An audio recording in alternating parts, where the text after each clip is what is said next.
ಮಧ್ಯಪ್ರಾಚ್ಯದಲ್ಲಿ ಯುದ್ಧ, ತೈಲ ಬೆಲೆಯಲ್ಲಿ ಭಾರೀ ಏರಿಕೆ. 116 ಅಮೆರಿಕನ್ ಡಾಲರ್ಗೆ ಬ್ಯಾರಲ್ ಕಚ್ಚಾ ತೈಲ ಬೆಲೆ ಏರಿಕೆಯಾಗಿದೆ. ತೈಲಾಗಾರಗಳ ಮೇಲೆ ದಾಳಿ ಬೆನ್ನಲ್ಲೇ ಏರಿಕೆ ಕಂಡಿದೆ.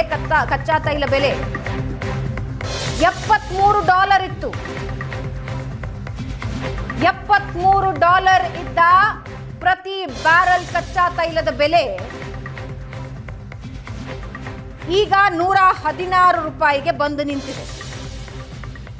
ಅಂದ್ರೆ $43 ಏರಿಕೆ ಕಂಡಿದೆ ಯುದ್ಧ ಶುರು ಆದ್ಮೇಲೆ.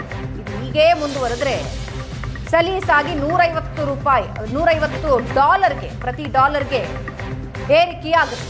ಕೊಲ್ಲಿ ಯುದ್ಧ ಹಲವು ದೇಶಗಳ ಆರ್ಥಿಕತೆ ಮೇಲೂ ಕೂಡ ಪರಿಣಾಮ ಬೀರ್ತಾ ಇದ್ದು $73 ಇತ್ತು. ಈಗ ಅದು $116 ಬಂದಿದೆ. ದೃಶ್ಯದಲ್ಲಿ ನೀವು ನೋಡ್ತಾ ಇದ್ದೀರಿ.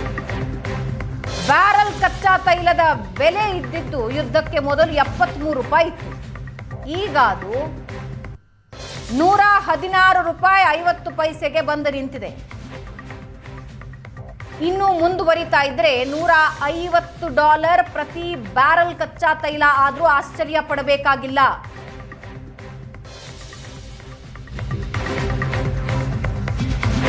ತೈಲ ಬೆಲೆ ಏರಿಕೆಯ ಇಫೆಕ್ಟ್ ಭಾರತಕ್ಕೆ ತಟ್ಟುತ್ತಾ ಬಿಸಿ. ಭಾರತದಲ್ಲಿ ಪೆಟ್ರೋಲ್, ಡೀಸೆಲ್ ಬೆಲೆ ಏರಿಕೆಯಾಗುತ್ತಾ? ಅಡುಗೆ ಸಿಲಿಂಡರ್ ಬೆಲೆ ಏರಿಕೆ ಬೆನ್ನಲ್ಲೇ ಮತ್ತೊಂದು ಶಾಕ್ ಎದುರಾಗಿದೆ.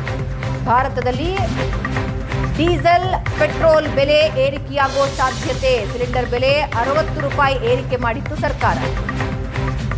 $73 ಇದ್ದ ಒಂದು ಬ್ಯಾರಲ್ ಕಚ್ಚಾ ತೈಲ ಈಗ $116 ಏರಿಕೆಯಾಗಿದೆ. ಅಂತಾರಾಷ್ಟ್ರೀಯ ಮಟ್ಟದಲ್ಲಿ ಬೆಲೆ ಏರಿಕೆ ಗ್ರಾಹಕರಿಗೆ ವರ್ಗಾಯಿಸೋ ಸಾಧ್ಯತೆನೂ ಇದೆ. ಅದರ ಎಫೆಕ್ಟ್ ಗ್ರಾಹಕರಿಗೆ ತಟ್ಟೋ ಸಾಧ್ಯತೆನೂ ಇದೆ.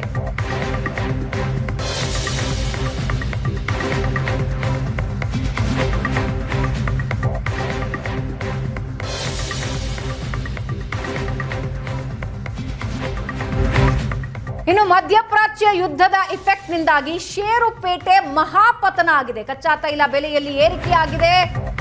ಷೇರು ಮಾರುಕಟ್ಟೆ ಕುಸಿತ ಕಂಡಿದೆ.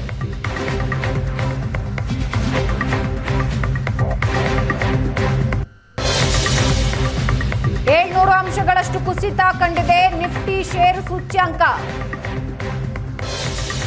2350 ಅಂಶಗಳಷ್ಟು ಸೆನ್ಸೆಕ್ಸ್ನಲ್ಲಿ ಕುಸಿತ ಕಂಡಿದೆ. ಕಚ್ಚಾ ತೈಲದ ಬೆಲೆ ಯಾವಾಗ ಏರಿಕೆ ಆಯಿತು, ಷೇರು ಮಾರುಕಟ್ಟೆ ಆರಂಭದ ಕೆಲವೇ ಕ್ಷಣಗಳಲ್ಲಿ 12 ಲಕ್ಷ ಕೋಟಿ ನಷ್ಟ. 12 ಲಕ್ಷ ಕೋಟಿ ನಷ್ಟ.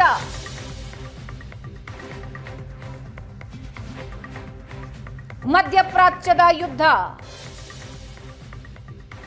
ರೂಪಾಯಿ ಮೌಲ್ಯ ಕುಸಿತ, ಯುದ್ಧದ ಭೀತಿ ಎಲ್ಲವೂ ಈಗ ಷೇರು ಮಾರುಕಟ್ಟೆಯಲ್ಲಿ ಮಹಾಪತನಕ್ಕೆ ಕಾರಣ ಆಗಿದೆ.